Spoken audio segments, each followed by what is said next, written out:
Mfalme Select defied the odds by lifting the first episode of Eldoret Sevens barely weeks ago.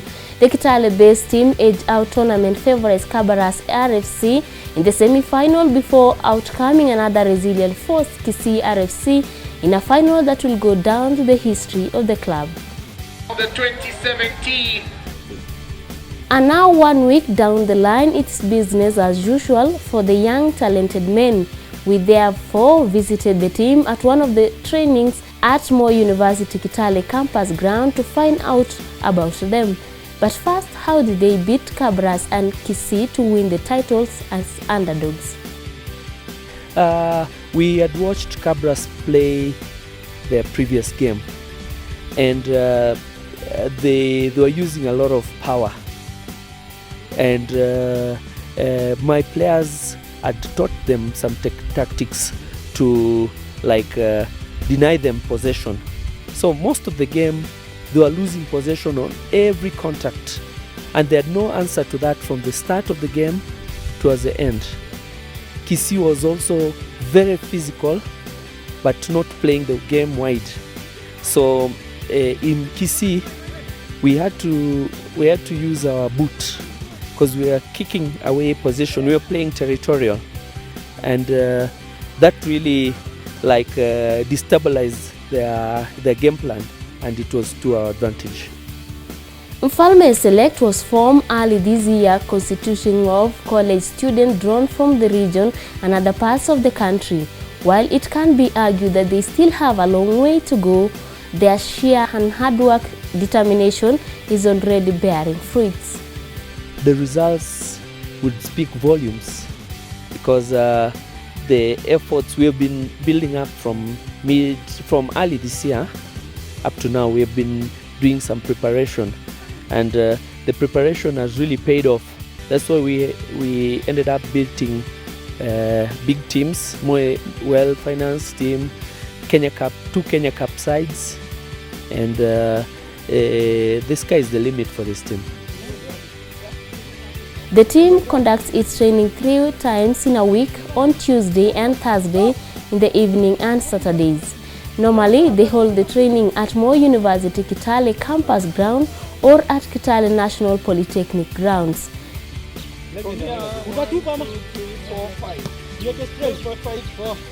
The time schedule also allows players to manage their training and studies. And with an experienced manager of former Mwamba RFC man Ben Amboko, the team is daring to go far. Mfalme Select is currently sponsored by Buffalo Millers, the producers of Mfalme Unga, and according to the coach and players, the Millers have played part in the success of the team. The experience has been quite good.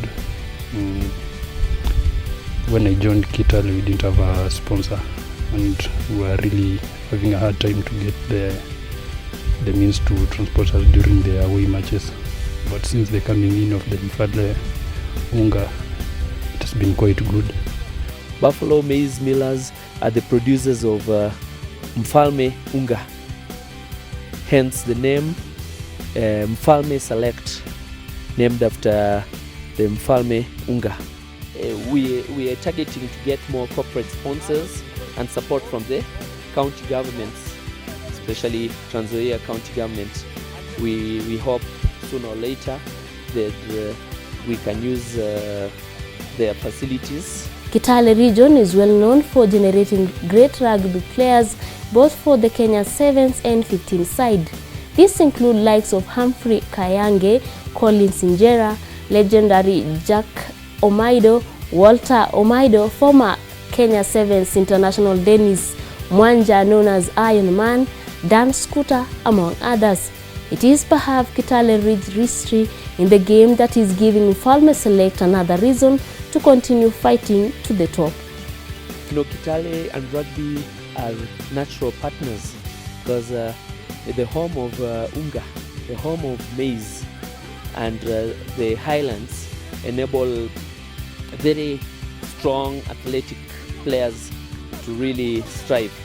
Despite showing great potential, the club is yet to stand on itself in the Kenya Rugby Union League. Kitale region has more than 10 different rugby clubs, including Mfalme team which merged to form Kitale Rugby team that participate in the Rift Valley National League. In the shorter version for tournaments, we decided to have a specialized team concentrating on the shorter version, sevens. So it is part and parcel of Kitale Rugby. What remains to be seen is whether Amboko's men will secure a deal in the near future to participate in the leagues to compete another giants. We hope we'd join the National Sevens circuit and play the National Sevens circuit as Mfalme Rugby. But come the season, we would like to have signed a deal where we can play the nationwide league as Mfalme Rugby Kitale or Kitale RFC Mfalme Rugby.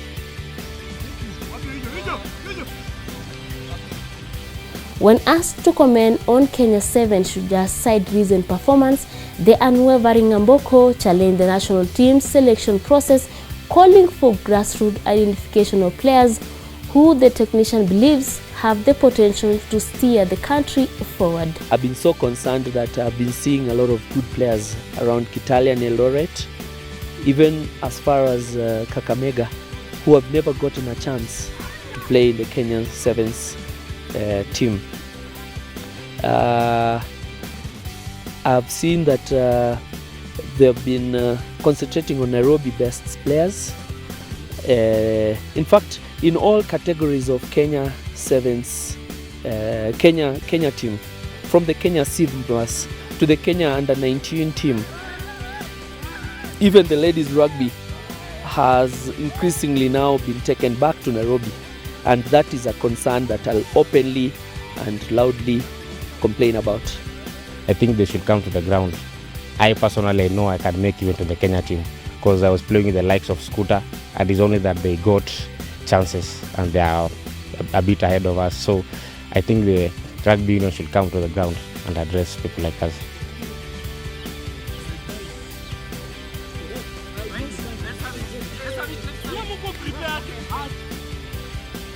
Well, for Amboko and his team, this is just the beginning of greater things to do. Perhaps a warning to Rift Valley rugby teams and national at large.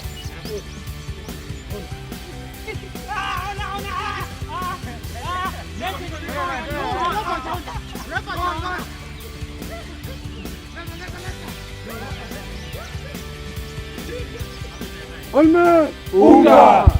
Mfalme Unga! Mfalme Unga! For KTS Sports, I am Kosachey Shila.